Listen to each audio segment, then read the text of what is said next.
Hey, what's going on, guys? Lawson with Custom Offsets. Today's video, we're going over some popular mods to avoid. Now, today I brought Dustin with me. It's been a hot minute since we've been in a video together. Yeah, so it's been a little while. I was looking forward to this one when I found out that we're going to be doing this one together. So, before we hop into it, if you guys need wheels, tires, suspension, accessories, customoffsets.com. Also doing another giveaway. You guys can find out all that information at customoffsets.com/giveaway. Let's hop to it. Let's do it. Straight piping.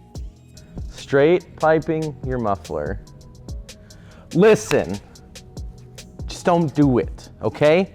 Exhausts are cheap, right? You can buy, for most half-ton pickup trucks, you can buy a catback exhaust system for like 350 bucks, right? If that's too much for you, you can go down to your local chop and shop, right? And they will bend you an exhaust for like $200. Yeah. Just don't do it. It doesn't, listen, it's like Cody Banker, buys a brand new truck, first thing he does, slides underneath it with a Sawzall, just Yeah. Don't do it. Yeah, it's not, it doesn't sound good at all. I've heard trucks that sound pretty decent, but most case scenario never comes out sounding decent, and it's super annoying, it's loud, you can tell when those trucks are like showing up to meets and stuff. Correct. You can hear them for like 5 minutes, that's how far away they are and how loud they are. But yeah, it's one of those mods that, like, look at my truck, for example. I haven't cut off my exhaust. I haven't done anything with my exhaust. I got that ugly tailpipe hanging out. The little guy. Stock, all beat to because it's a 2011 Silverado, because I refuse to cut my exhaust. Banker wanted me to cut my exhaust so bad, and I just refuse to do that. I will buy a whole exhaust system before I ever cut it off. Don't do it. Just don't do it. The only exception to that on the straight pipe thing, I would say, is diesel. Yeah. Because you have a turbo, right, which essentially acts as a muffler anyway. So. Yeah, but then you just got to make sure you're doing everything correctly, so you're not blowing your truck up or anything like that. So, but yeah, overall, don't do it. Body lifts. Body lifts. We love body lifts, Lawson. No, we don't love body lifts. Listen. They don't even. No. Body lifts in some applications are okay, right? We did a whole video on this actually that did really well, and it kind of explained the differences and where they work and where they don't work. But post 1990, body lifts are just not a good idea, right? There's enough sensors and cables and harnesses that are not made to stretch that far that you're stretching, and then you have this weird gap between your body and the frame, and it's just not good. Yeah. I mean, just don't do it. Back in the day, you could get away with it, and like you said, it didn't look too bad back in the day. But like I recently saw one on a newer truck that we shot here, and the truck would have looked fantastic if it didn't have that body lift. Yeah. And he was already going on like a 6-inch lift, so like you don't need that body lift. Like just buy the bigger kit. Yeah. Don't skimp out. Don't do that, because then you see that weird gap, and it's normally like all crusty. And it's gross, especially up here in the salt belt, you know. It just looks so bad. Yeah. Don't do it. Just don't. Haphazardly stacking lifts. Why are you looking at me? I didn't stack nothing. I know you didn't, but both of us know someone who did. Let's get some of our friends up here, because they like to stack some stuff around. Bring them out. Yeah. It's I don't know. I'm not completely against it, but I'm also not completely for it. You have to be careful with it, right? In all seriousness, we can talk a lot about why you should or why you shouldn't or whatever, but stacking lifts can be really dangerous if you're not paying attention. You know, there's a difference between stacking a small level spacer on the top of your lift, right, to bring the front end up, compared to, like, I've seen some guys do some pretty shoddy bolting like 3 different kits together. Don't do that. It's so bad. Yeah, luckily everyone around here is just doing like stacking a puck on top of their, Correct. We've seen some guys do it and have good luck with it, you know. Stuff like that. But yeah, the whole, like, it always reminds me of, like, if you follow BDS's Instagram and they post all though, it's not a BDS because people are just stacking and welding everything together. Hockey pucks in between the, no. Just save up for that bigger kit, man. It's not worth it. It's not worth the danger. You know, you see all these horror stories of people crashing their trucks, these huge lifted trucks, you know, and to put all that time and effort just to stack some lift kits and dumpster your truck, not good. Not good. Squatting or excessive rake. It's interesting that these are paired together, squatting and excessive rake.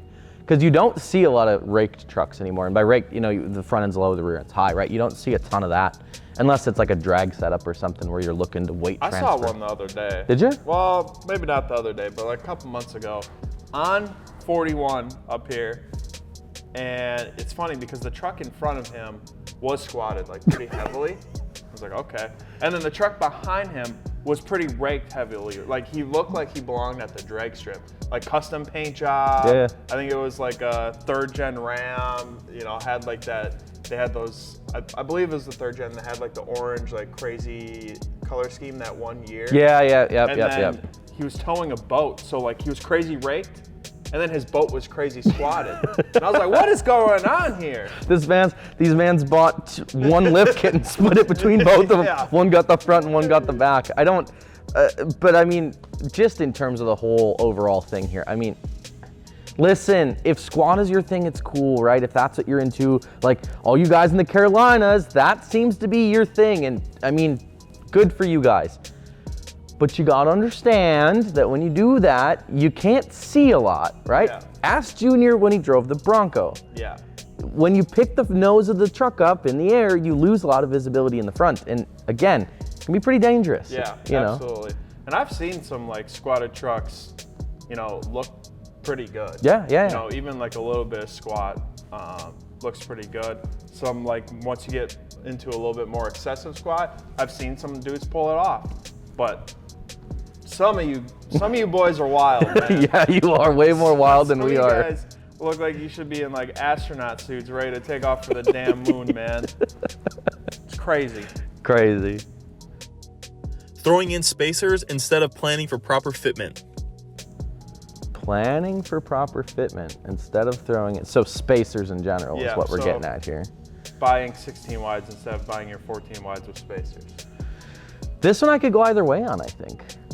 Yeah, I think obviously the first person that comes to mind, one of the only people who's done it so far here, is Nick. And his F-150's hot. And like, obviously he wanted to run Archons, and that's where things get a little tricky because a lot of people have grown to love Archon, but our Archons don't come in 16 wides, and Correct. they really want that stance. And so Nick wanted that stance. I mean, his story's a little different. You know, he went to a 8 lug because he didn't want to wait for Because that's all we his had in wheels to stock, come right? in. Yeah. And so he went with 2-inch adapters and essentially has 16 wides. But I think, I always thought that, you know, a little bit of spacers for fitment specific is okay. 2-inch spacers to get you 16 wides because you don't want to ball out and buy the 16 wides, you want to buy the 14 wides.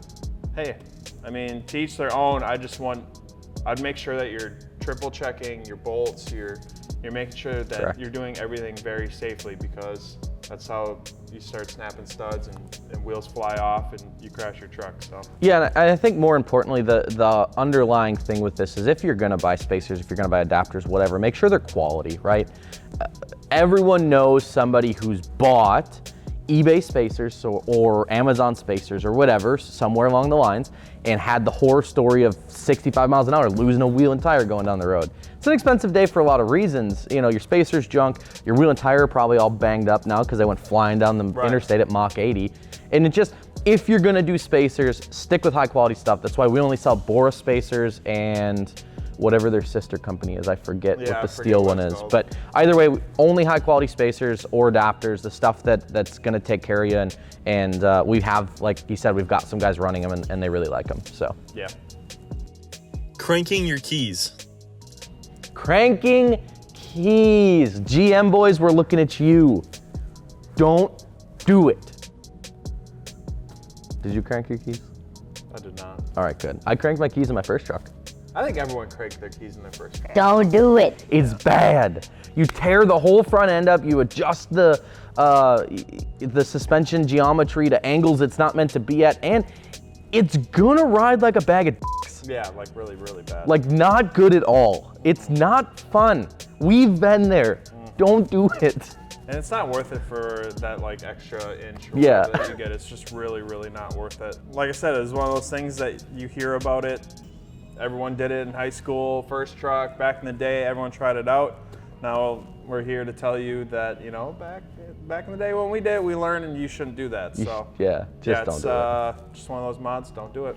Excessive light bars. Light bars on light bars on light bars on light bars! No. Yo, dog, I heard you like light bars. So we gave you light bars on your light bars so you can light while you light. Don't be like Dustin. I actually don't even really like light bars that much. You just ordered 6 light bars for the Duramax. I did not. I did not. We're not doing that. We should put 6 light bars on Biggs' truck, though. Biggs already has like damn near 6 light bars on his truck. All right, that's fine. That's fair. And he has one sitting at his desk waiting to go on. Don't For be real. like Biggs. Light bars are not dead. I remember that we've done a video where we thought light bars were coming out. I think if done right, like stuck behind the grill, like CO2, stuck in bumpers to fill a gap, because a lot of bumpers are fabricated to have that Yeah, they gap. have the knockouts, So yep. you might as well fill it in there whether you turn it on or not. You know, sometimes they can be very useful depending where you are, you know, at nighttime, back road, in a field, doing whatever. They can be nice, but too many light bars, not good. Yeah, I think the biggest thing is hear us say that light bars are functional and they work really good as long as they're in the right places. Roof-mounted light bars reflect really bad off the hood and actually make visibility worse in some cases. Like, you know, but again, if you're talking behind the grill and the bumper, wherever, that makes sense. I dig cubes more. I like cubes too. I think cubes are the way, to be honest with you. A lot more clean, so. Heck yeah. Alrighty guys, that's what we got for you on today's video. If you guys enjoy this video, make sure to hit that like button. And if you guys need wheels, tires, suspension, accessories, customoffsets.com. See you guys in the next one. Let's go get some coffee.